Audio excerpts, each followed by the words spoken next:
Сәлеметсіздер ме, құрметті оқушылар? Бүгін бізде қазақ әдебиеті пәнінен 90-дық жиынтық бағалау.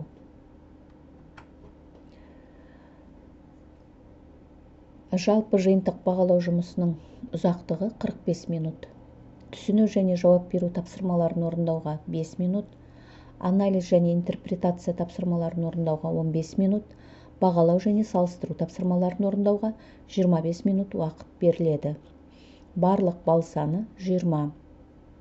Тапсырмалардың түрлері: көп таңдауы бар сұрақтар, қысқа жауапты қажет ететін сұрақтар, толық жауапты қажет ететін сұрақтар. Жалпы жиынтық бағалаудың құрылымына тоқталып алайық. 90-дық жиынтық бағалаудың нұсқасы 3 бөлімнен тұрады, 11 тапсырмадан тұрады. Бірінші бөлім түсіну және жауап беру тапсырмаларын, екінші бөлім анализ және интерпретация тапсырмаларын, үшіншісі бағалау және салыстыру тапсырмаларын қамтиды. Құрметті оқушылар, біз сіздермен осы 90-да адамгершілік асыл қасиет деп аталатын 3-ші бөлімді аяқтадық. Оқылған шығармалар: Ахмет Байтұрсынұлының «Адамдық диқаншысы» өлеңін, «Егіннің бастары» мысалын өттік. Бердібек Соқпақбаевтың «Менің атым Қожа» повесімен таныстық және Марат Қабанбаевтың «Бауыр» әңгімесімен таныстық. Бүгінгі 90-дық жиынтық бағалау жұмысы осы өтілген шығармалар бойынша болады. Бірінші 5 сұрақ тест сұрақтары. Сіздер осы тест сұрақтарына жауап берулеріңіз қажет. Яғни бұл жерде сіздер дұрыс нұсқаны таңдап белгілейсіздер. Бірінші сұрақ: неліктен ақын елде көп бұл бидайдай адам дейді, тәкаппар оны халық жаман дейді, қалып емес тәкаппарлық данышпанның, тұтынба бұл мінезді балам дейді. Осы жерде сіздер адамның қандай қасиеті туралы айтылып тұрғандығын белгілеулеріңіз қажет. Екінші сұрақ: неге болушы еді? Барлық оқушыға бірдей жетіспейді. Ал екіншіден, ең әуелі, біз лагерге үлгілі, тәртіпті оқушыларды жібереміз деген кімнің сөзі екенін анықтап белгілейсіздер. Үшінші: адамдық диқаншысы қырға шықтым, көлі жоқ, көгалы жоқ, қырға шықтым.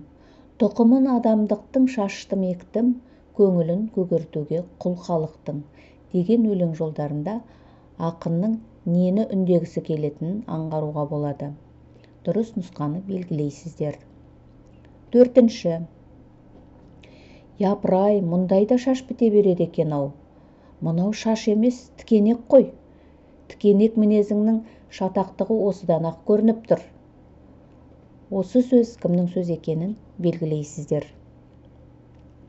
Бесінші: бауыр әңгімесі қай кезеңді қамтиды? Дұрыс нұсқаны анықтайсыздар.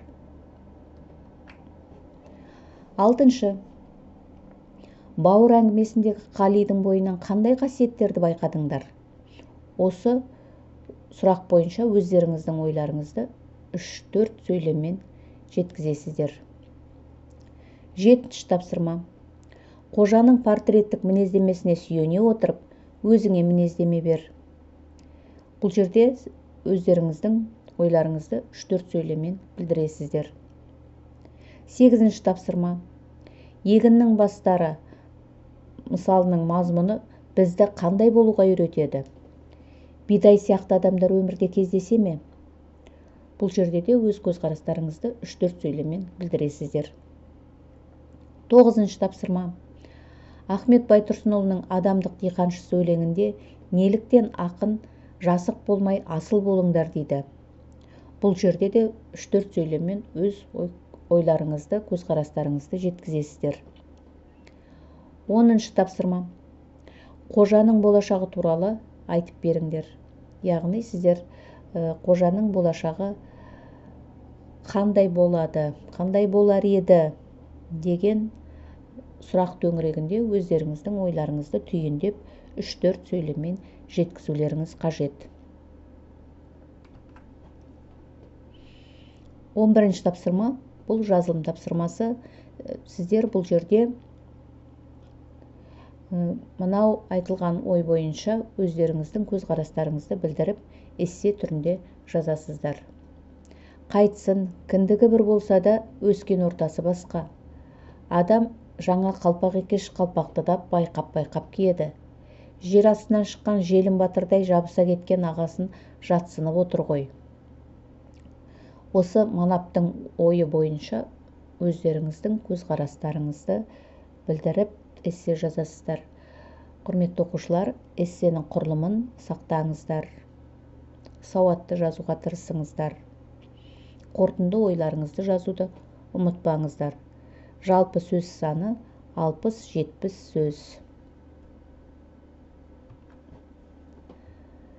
Сонымен қатар 90-дық жиынтық бағалау жұмысын жазу барысында міндетті түрде дескрипторларға сүйеніңіздер.